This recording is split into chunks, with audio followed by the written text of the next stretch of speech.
કયા સેક્ટર્સ કે સ્ટોક્સ આજે રહેશે બ્રોકરેજ હાઉસીસના રિપોર્ટ્સમાં?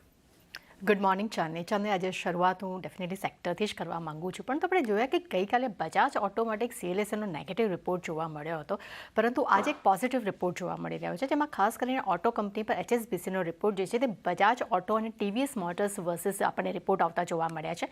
અહીંયા બજાજ ઓટો માટે અહીંયા આપણને બાય રેટિંગ્સ જોવા મળ્યા છે અને લક્ષ્યાંકના ફ્રન્ટ પર નજર કરીએ તેમને વધાર્યા છે. તેમને 11,000 રૂપિયા પ્રતિ શેરથી વધારીને 14,000 રૂપિયા પ્રતિ શેર કર્યા છે. ત્યાં બીજી તરફ TVS મોટર્સ માટે તેઓ હોલ્ડ રેટિંગ આપી રહ્યા છે.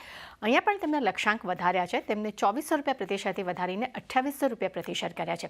અહીંયા તેમનું માનવું છે કે TVSની સરખામણીએ બજાજ ઓટો માટે ખાસ કરીને CNG છે, EV ટુ વ્હીલર્સ છે, જેમાં ખાસ કરીને આફ્રિકામાં એક્સપોર્ટ જે છે તેમાં સતત એક ટ્રેક્શન જોવા મળી રહ્યું છે.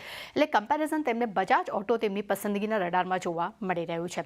બીજા કાઉન્ટર પર નજર કરીએ છીએ પાવર ગ્રીડ. અહીંયા જેફરીસ તરફથી આપણને બાય રેટિંગ્સ આવતા જોવા મળ્યા છે. લક્ષ્યાંકના ફ્રન્ટ પર નજર કરો એ 390 રૂપિયા પ્રતિ શેર કર્યા છે. તેમનું માનવું છે કે મેનેજમેન્ટે કહ્યું છે કે FY25માં કેપેક્સ ગાઈડન્સ છે જે તેઓ જાળવી રાખશે અને FY27 સુધીમાં ખાસ કરીને એક અપટેક્સનો પણ તેઓ વિશ્વાસ રાખી રહ્યા છે. એટલે એક પોઝિટિવ રિપોર્ટ્સ પણ અહીંયા આપણને જોવા મળી રહ્યો છે. ત્યારબાદ નજર કરી લઈએ આપણે ગોદરેજ પ્રોપર્ટીઝ પર. અહીંયા જેફરીસ તરફથી આપણને બાય રેટિંગ્સ આવતા જોવા મળ્યા છે. લક્ષ્યાંકના ફ્રન્ટ પર નજર કરો તો તે 3,725 રૂપિયા પ્રતિ શેર તેમને આપ્યા છે. ત્યારબાદના કાઉન્ટર્સ છે જે એ છે AB કેપિટલ. અહીંયા મોર્ગન સ્ટેનલી તરફથી આપણને ઇક્વલ વેટ રેટિંગ આવતા જોવા મળ્યા છે. લક્ષ્યાંકના ફ્રન્ટ પર નજર કરો તો તેમને 262 રૂપિયા પ્રતિ શેર કર્યા છે. તેમનું કહેવું છે કે AB કેપિટલ્સ અને તેમની સબસિડરી કંપની જે AB ફાઇનાન્સ કંપની છે તેના મર્જરને RBI પાસેથી મંજૂરી મળી છે અને ખાસ કરીને AB કેપિટલ્સનું હોલ્ડિંગ સ્ટ્રક્ચર પણ હવે અહીંયા પૂરું થતું જોવા મળી શકે છે. એક પોઝિટિવ રિપોર્ટ્સ અહીંયા પણ કહી શકાય. અદાની એનર્જી પર પણ આપણને જેફરીસ તરફથી બાય રેટિંગ્સ આવતા જોવા મળ્યા છે. લક્ષ્યાંકના ફ્રન્ટ પર નજર કરશો 1,365 રૂપિયા પ્રતિ શેર તેમને આપ્યા છે. ત્યારબાદનું કાઉન્ટર છે એ છે ONGC. અહીંયા HSBC તરફથી આપણને રિડ્યુસ રેટિંગ જોવા મળ્યા છે. અહીંયા રેટિંગ તેમને ડાઉનગ્રેડ કરી દીધા છે અને લક્ષ્યાંકના ફ્રન્ટ પર નજર કરો તો તેમને 235 રૂપિયા પ્રતિ શેર કર્યા છે. તેમનું માનવું છે કે ક્રૂડના સતત જે ભાવ ઘટી રહ્યા છે તેને કારણે કરીને કંપનીના પ્રોજેક્ટની કાર્યક્ષમતાને નુકસાન પહોંચી રહ્યું છે અને હાલમાં ક્રૂડના ભાવમાં કોઈ બહુ મોટો ઉછાળો આવવાની અપેક્ષા તેઓ નથી રાખી રહ્યા.